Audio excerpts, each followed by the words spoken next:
Finally, we have something to talk about. I feel like it's been a little too long. A couple days have passed since we did an Exos video. And now it looks like there's at least something that's in the game that at least interests me. Because this boy? Nope. Same skills pretty much. He just get the corruption thing. Nothing too crazy to talk about. Sorry. But this right here, this core reverse is special. Now I didn't read it, but I did scroll through it and there's a lot of red. That means a lot of changes that they're adding on to this boy. Now, back in the day, what happened was that I actually awakened this guy because I was trying to prove a point that you don't always have to summon for meta. You know, you don't always have to summon for meta. All this red text, I mean, just look at it, it's all red. Look at this, red, red, red, red, red, and some red down there. All red, baby. So without further ado, skid and rinky dinky do. Let's get into it.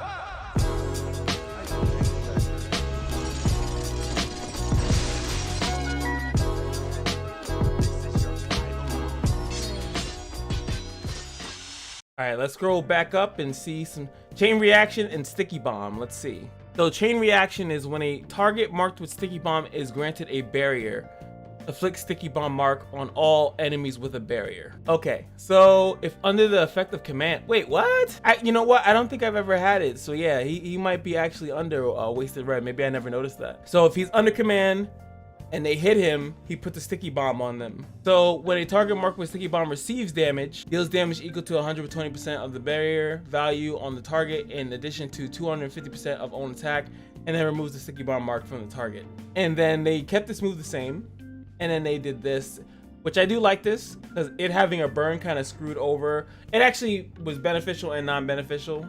Beneficial obviously in PvE, when you needed to tick, and then in the dragon, really bad in PvP because of the burns and the barriers. So what does this mean? So the way that I'm reading this is that first he has to get hit, which is part of the dimension leap passive anyway. So they hit him, right? And then that target has to get a barrier. So you hit him, you get a sticky bomb attached to you, then he hits you. Sorry, I'm messing this up. Okay, you hit him, you get a sticky bomb. If you gain a barrier, it's going to give a sticky bomb to all the units that are granted the same barrier. Then when you take damage, doesn't say specifically by him, take damage equal to 120% of the barrier, which should technically overlap the barrier, and then additionally 250% of his attack. So that's really good because that obviously synergizes with dimensional leap, because his attack will be much higher if he gets hit at least once. I'm thinking the best way that you can utilize this, like actually trigger it like in a quick fashion, is to have Gene hit obviously someone with First Guardian. So he would hit that target, they would hit him back, right? And then they would gain a barrier. I think that that's how it's supposed to work. I'd have to like look at it and obviously in practice and see exactly how it works.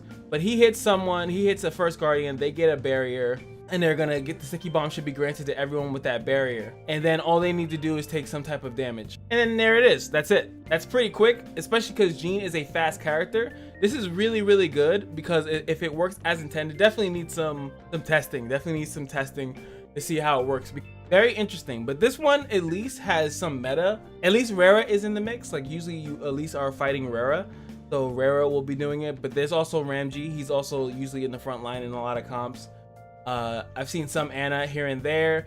When you're going against Lenombre, they usually have Xeon.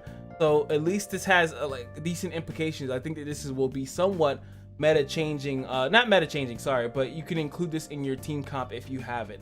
And yes, he is wasted red. I happen to not know that. Yeah. So he's wasted red, so I guess that does work into that. Once again, I don't know, man. I need to know what they're doing with Dreadnought, man, because it's getting a little obvious now, you know. I mean, it was obvious before, but yeah, you know, yeah, he has Annie when they did that buff, right?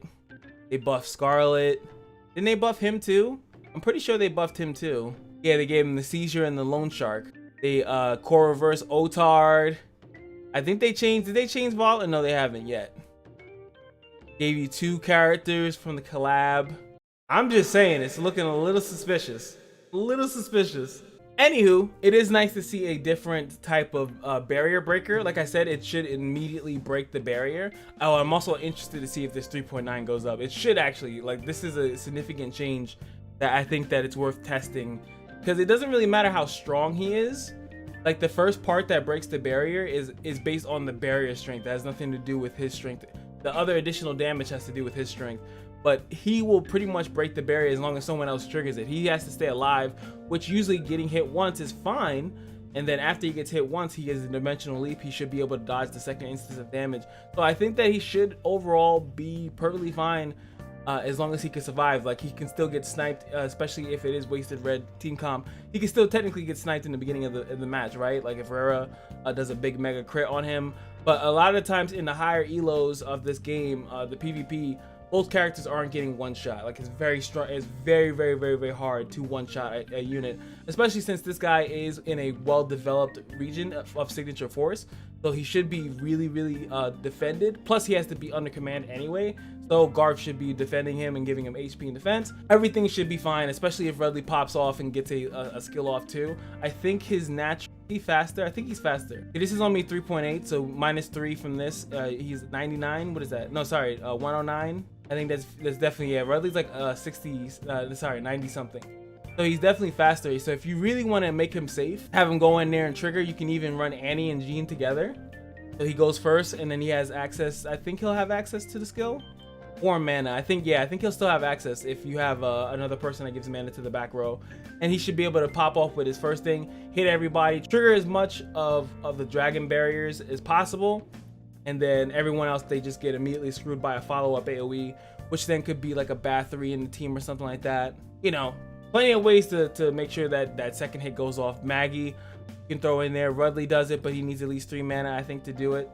4 mana to do it. And if you're giving Annie's buff to Jean, then Rudley can't do it. But there's still a lot of ways to do it. It's a lot of ways to trigger. You got options. Even if you're running Schmid in the comp, Schmid has a very low mana AoE tool to trigger it. A lot of crazy stuff you can do. Maybe this is not as easy as I thought it was, because you need like a character to hit that same row that's going to be protected. Because if you only hit one character with Jean, right? Like let's say, like I said, I was saying before, if you just auto attack him, right? Auto attack the Rara, auto attack the Xeon, only that one character is going to get the barrier. You need to trigger, in order for it to be effective, you need to use an AoE. So you need him to AoE, so that all those characters get hit, the Dragon Blood stacks, right? And then when that character then gets hit, when the Dragon Blood character gets hit, then they'll spread the barrier to everyone in the row. Then you need someone else after that to then trigger them. So like if you need pretty much a double AoE, I just can't, am I missing something? Like who is a character that has a low mana-esque AoE that can go next? The only one I'm also seeing is possibly like Shell.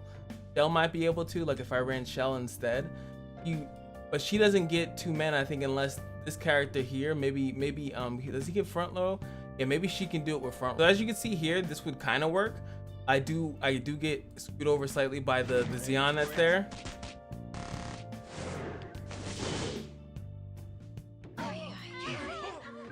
Yeah, but they're too weak. But it's gonna be difficult. Obviously, it would probably be best if you had, you know, someone that can utilize them at a higher level that hasn't built and stuff like that. But at least you see the turn order, right? Because after that, another AoE will go and it will trigger all of the sticky bombs. And once the sticky bombs go off, like I said, the character's not out yet, and I can prove to you guys that. I was just trying to find a team comp that would actually make sense, because you need someone to go after Jean with an AoE to trigger as many of the sticky bombs as possible. I don't even feel like throwing one summon into it, to be honest with you, so I won't. But that's gonna be it for me. Just wanted to go over that because it was a unit that I did like, and I do like what they did with the unit. Also, guys, check out the Monster Hunter Rise videos. Also, once I find another game to play, I've just been trying to find other things to play, but nothing's really piquing my interest. Outriders doesn't work. I wanted to still play It Takes Two, that did come out, and it looks a blast. I definitely might check that out. But remember, like, comment, subscribe, give me more game suggestions in the comment section below, because 4 reverses and a new FCs is not enough content for me. I'm pretty sure it's not for you either. Let me know what you guys are out there playing. Until then, just remember that every day at the Kashino is your lucky day, and I'll see you guys in the next video. Peace.